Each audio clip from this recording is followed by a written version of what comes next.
This is the Nursing Home Abuse Podcast. This show examines the latest legal topics and news facing families whose loved ones have been injured in a nursing home. It is hosted by lawyers Rob Schenk and Will Smith of Schenk Smith LLC, a personal injury law firm based in Atlanta, Georgia. Welcome to the show.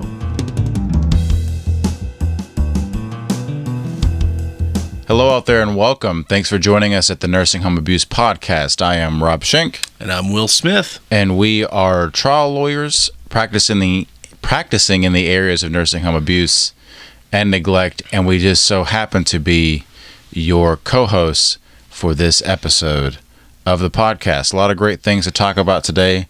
I think this is going to be one of those episodes that we've touched on the subject before, and I've mentioned this reference before, in that I hit the microphone. And that in the 1980s there was a show called Unsolved Mysteries, and it first started off doing like this person was murdered and we were trying to find the last witness or whatever, or this person was abducted.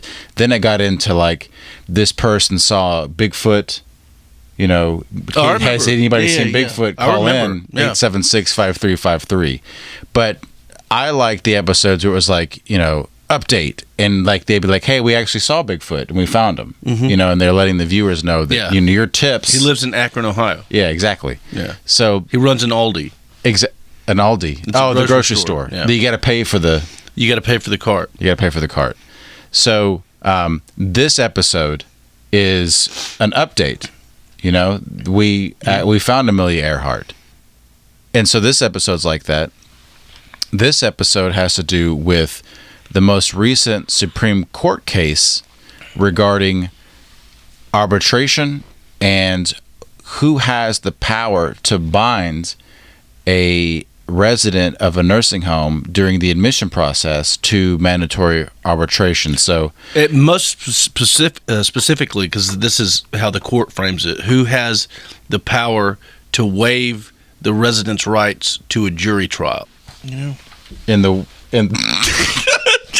Just who designed this Starbucks cup? The engineers of the, what is it, the Exxon Valdez? I guess this would be one of those treats if you actually watch this podcast, is that Will has just spilled coffee all over himself. All over myself. And I'm assuming in anticipation of this topic. But anyway. Oh, yeah, hot coffee. Stella Liebeck, McDonald's. Right. So arbitration is a alternative dispute resolution method that is often employed by large companies that deal often with thousands of consumers. And here's what's really important, because this is, you get into the mindset of the court, because they're going to talk about this, is that arbitration is not a bad thing. All right? Businesses many times want to go into arbitration with other businesses. Sometimes it's good for regular people to go into arbitration. Attorneys use arbitration with their clients sometimes. What we're talking about here is that you have, under the 7th Amendment, you have a right to a jury trial for all civil cases and controversies. Okay? Over $20. Over $20. It's not been updated in a long time. But that used to be a lot back then. But still, you have a constitutional right to a jury trial, and it's important to understand that's what we're talking about. So when we talk about arbitration, we're talking about nursing home residents who are giving up their constitutional right under the 7th Amendment. So that's in a nutshell what arbitration is. You're agreeing with the other party, in this instance the nursing home, to waive the civil court process altogether. Jury trial, bench trial, doesn't matter. You're agreeing to go in front of a neutral arbitrator to resolve whatever conflict that you or the nursing home have against one another. The beef is never aired out in a court of law. It's done in front of an arbitrator. So that's and we've gone into previous podcasts. If you're interested in this topic, we've done this in previous podcasts. I would encourage you to go look at those in terms of the pros and cons. We're not going to get into that too much today. Only to say that generally arbitration can be it's sold as being faster. But in reality, arbitration forgoes the normal processes of motions practice and discovery. Generally, it's you file the arbitration claim stating, whatever your claim is, whether it's wrongful death, personal injury, breach of contract, whatever it is, and then there's a little bit of mandatory discovery, and then later on down the road, you have a hearing and it gets it gets tried basically. But in a civil court system, it's there's a lot more protections for the consumer, that kind of thing. But anyway, that's arbitration, alternative dispute resolution method, an alternative to standard litigation.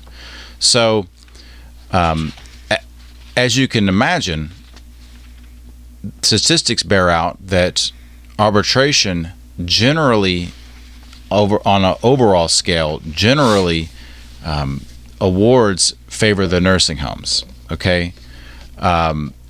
And again, we encourage you to look at previous podcasts to listen to as to why.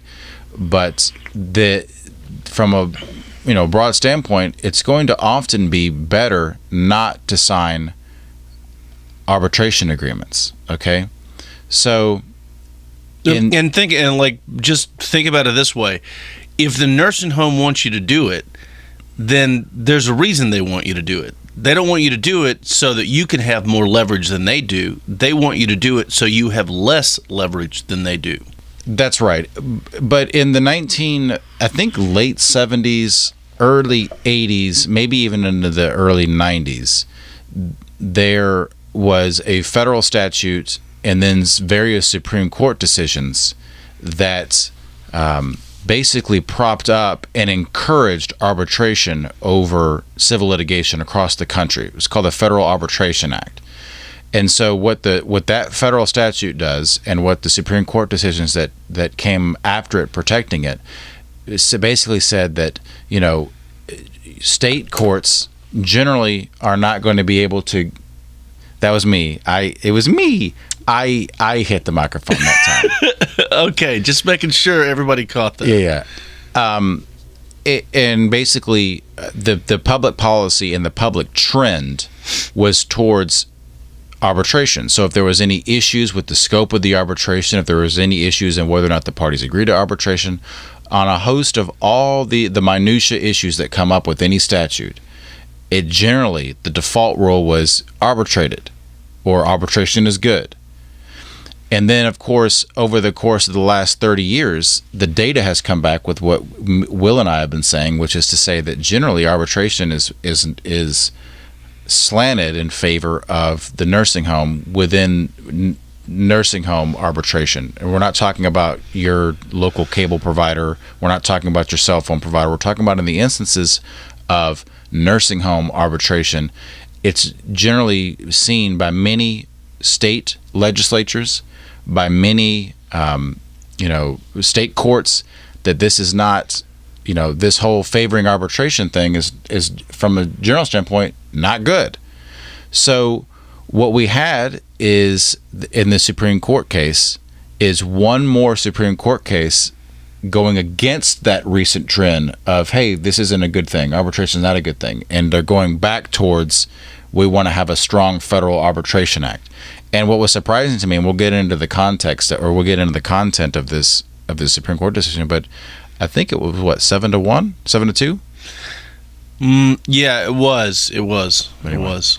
So we have here in this Supreme Court case is called Kindred Nursing Centers Limited Partnership et al. Versus Clark et al. It basically stems from a couple in Kentucky.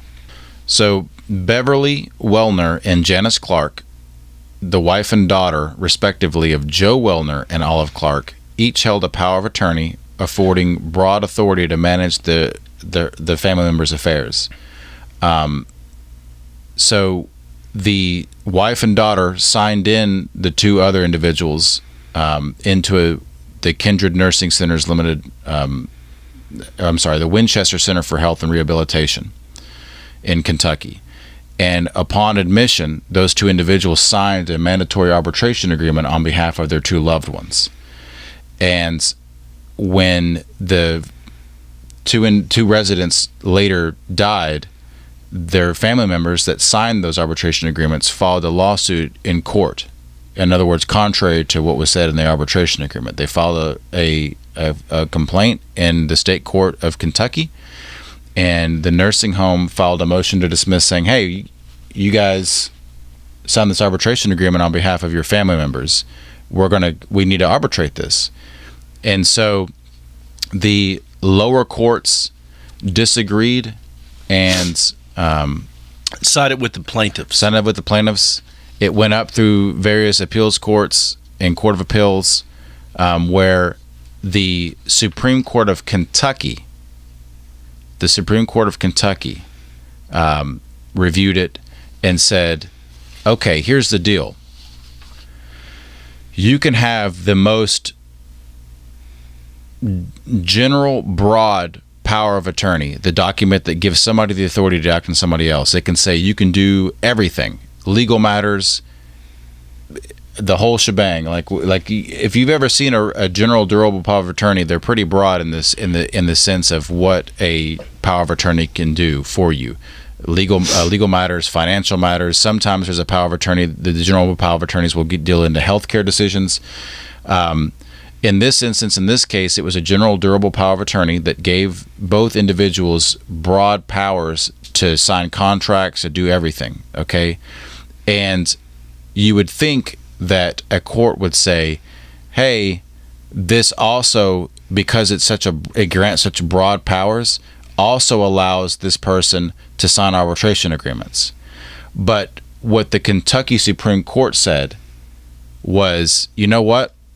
Arbitration is so it goes towards a fundamental constitutional right. It goes towards the Seventh Amendment. Exactly. And in this case, the Kentucky Constitution. Mm-hmm. So it said a general power of attorney, if you want to say that it allows arbitration, then you're cutting against the constitutional rights, both the state constitution and the federal constitution, waiving the rights. That's not good. So in order for, and this is the Kentucky Supreme Court, mm-hmm. in order for a power of attorney to grant the agent the right to bind the principal, the resident, to arbitration, the power of attorney document actually has to explicitly say, you can bind me to arbitration. And the reasoning behind that was because the trial by jury is such a strong constitutional right, both in Kentucky and under the federal constitution. So that's what the Kentucky Supreme Court said. They said, nope, we're shredding this power of attorney with regard to arbitration, and I'm sending this back to the trial court. Go forward with a trial by jury, because in Kentucky we believe in trial by juries and no power of attorney unless it explicitly says you can sign arbitration agreements for me. Mm-hmm. It's going to happen. And just those of you who don't understand state constitutions versus federal constitutions, clearly you know what the U.S. Constitution is. It was ratified 1789. Yeah, wasn't it? 1787. 1787. It's the one that Nicolas Cage tries. No, that was the Declaration of Independence. Well, as soon as you said Nicolas Cage, yeah, I immediately fell asleep. The federal Constitution, right? And then each state has a constitution, and the states, for the most part, mimic the federal Constitution. They can expand certain rights, but they can't close those rights. So a state can't say, you don't have a right to a jury trial, but they can expand certain rights, that go beyond what the protections of the federal government. And the reason that I bring that up is the Kentucky Supreme Court is saying, look, this is not only a violation of the U.S. Supreme Court, it's a violation of our the violation of the U.S. Constitution, it's a violation of the Kentucky Constitution as well. So just understand that there are two constitutions at play here. That's right. Both of which give you the guarantee you the right to a jury trial. If you're a Kentucky citizen or a resident. Right. But we happen to happily be Georgia residents. And a little known fact is that the Tennessee Constitution guarantees you the right to a jury trial in any cases involving the selling of pigs, because that is the main activity in Tennessee. Pig selling. That I was going to say cows. Oh, wow! I was making fun of Tennessee, and I was pretty close. No, I mean, what is this, Alabama? Come on. All right. So that's where we were with the Kentucky Supreme Court decision. So the Kentucky Supreme Court decided on the side found in favor of the residents in this case. Mm-hmm. Shredded that power of attorney. Got to have arbitration explicitly in there. Go to trial. See what happens. Of course, that gets appealed. It goes up to the United States Supreme Court. We all know the United States. Well, a lot of people know that sounds like Donald Trump. A lot of people know the United States Supreme Court. It's a great court. It's tremendous. You're gonna love it. Ginsburg, Alito, Roberts, Gorsuch. Gorsuch, yep, Neil Gorsuch. Kennedy, who's going to screw all of us. So. In terms of? Well, for consumers, Kennedy, with Kennedy, rumors of Kennedy leaving in the spring and retiring because he's 80-something years old, what that's going to do is he was basically a swing vote. And so there was a balance in the court. Now, with the court, if he goes with a Republican-held Congress and Senate and president, you're likely to have a very conservative nominee who's possibly to get it, then it's going to lean towards the right, which typically favors large businesses and is certainly going to favor industries like the nursing home industry rather than consumers and plaintiffs. So that is a huge concern. Although I will say this, I am not a fan of arbitration, clearly, and I'm not a fan of forcing arbitration on nursing home residents and their families, clearly. I'm not really against the U.S. Supreme Court's reasoning in this. Let me tell the fair viewer let's get into how it goes. Okay, so we're now at the Supreme Court. The Supreme Court says two things. Number one is that the Federal Arbitration Act, which is the federal act that I spoke of earlier, is powerful. It's like the Emperor from Star Wars. And that a court, Kentucky, Tennessee, Georgia, California, doesn't matter. No state court can basically strike an arbitration clause based on the fact that it's just arbitration. It has to be based on a contract principle. So in other words, a court can't throw an arbitration agreement out the window because it's arbitration. It has to be for some other contract reason, like, for example, the party was not able to contract to begin with because of some type of cognitive impairment. Or it's a contract of adhesion. Or something like that. Yeah. Some other reason has to be stated. Otherwise, a court can't simply throw out an arbitration agreement because that's a violation of the Federal Arbitration Act, which is the Emperor from Star Wars. So, in other words, there may have been justification for throwing it out if it was just arbitration.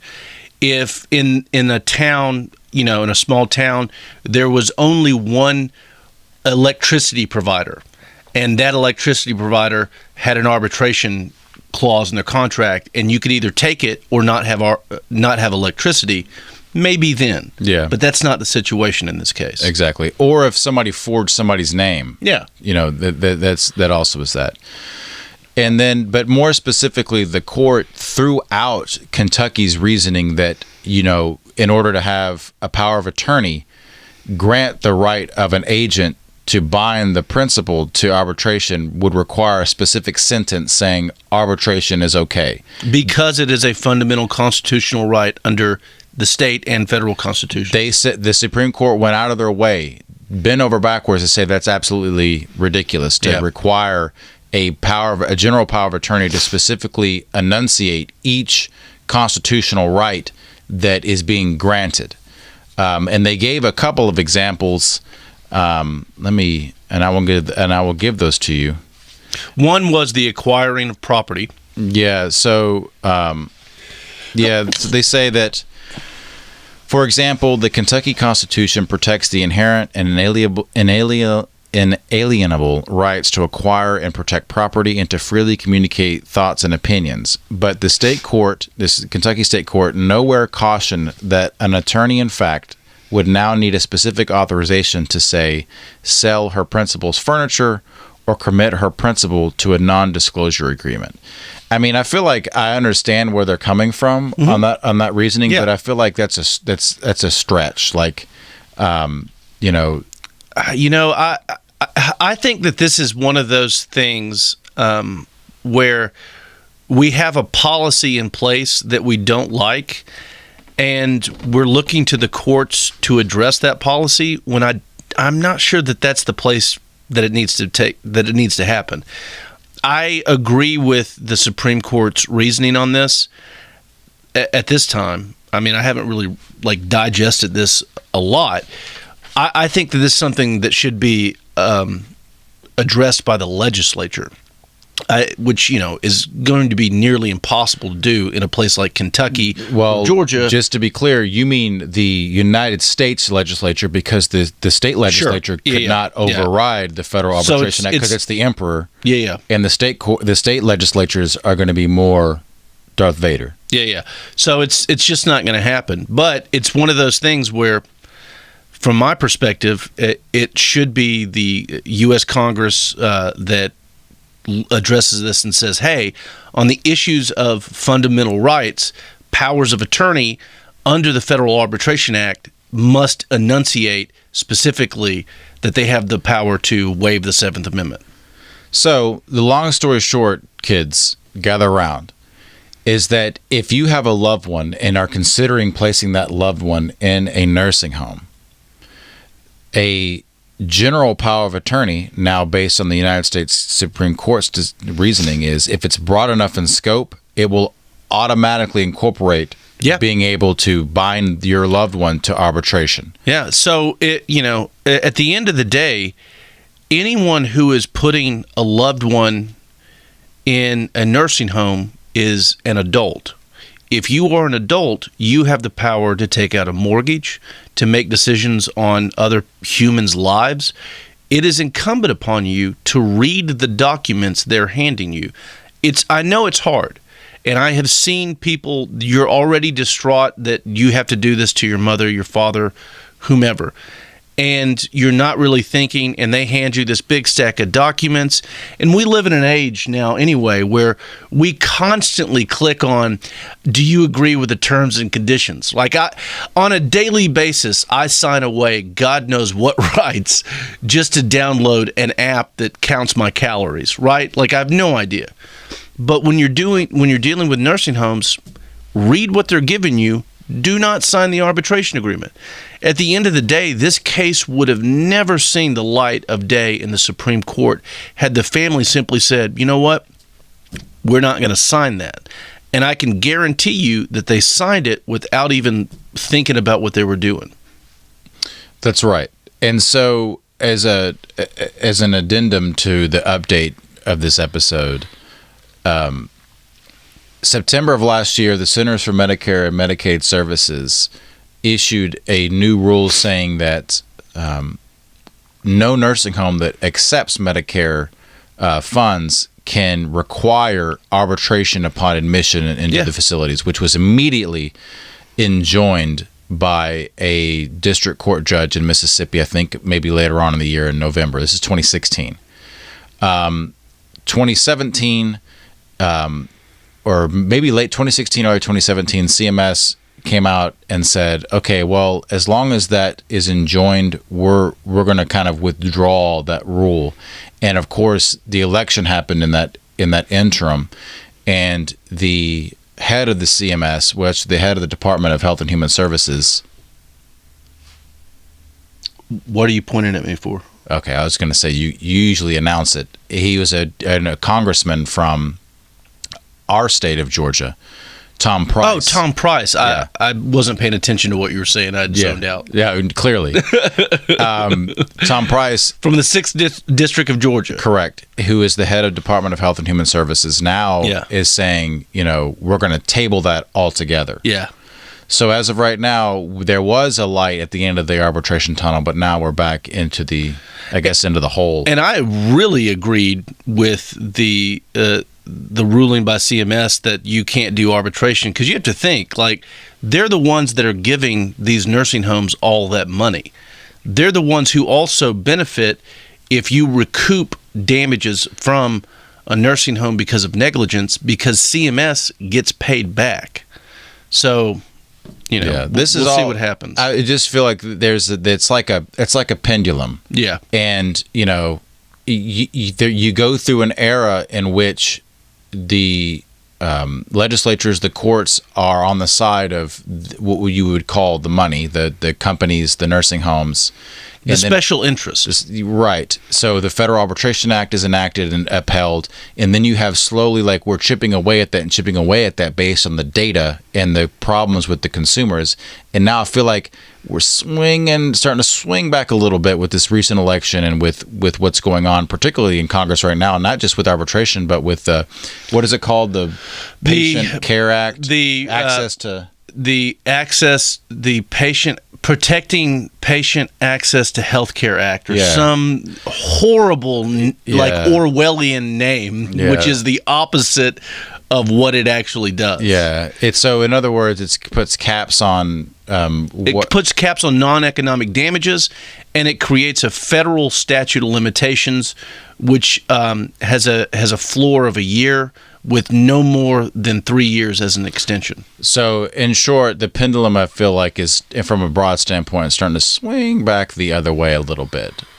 So, I don't know, write your congressman. But anyway, what are the main bullet points for this podcast today, Will? The main bullet points are, if you have a general power of attorney, one that you downloaded for LegalZoom.com and had your loved one sign, and you signed them into the nursing home, you've probably signed away their rights under the U.S. Constitution to have a jury trial. As per this most recent Supreme Court decision. So, don't sign it and read what you're signing. But I'll tell you one thing that is okay if you sign. What's that? And that's us signing off. All right. And that concludes this episode of the Nursing Home Abuse Podcast. As always, you can catch a new episode of the podcast every Monday morning, either online, which would be at our YouTube channel or our website, which is nursinghomeabusepodcast.com, or you can download the audio or MP3 at, I don't know where you do that, on Stitcher or iTunes or wherever you get your podcast fix. And I think that's it. Signing off until next time. Till next time. Thanks for tuning in to the Nursing Home Abuse Podcast. Please be sure to subscribe to this podcast on iTunes or Stitcher, and feel free to leave us some feedback.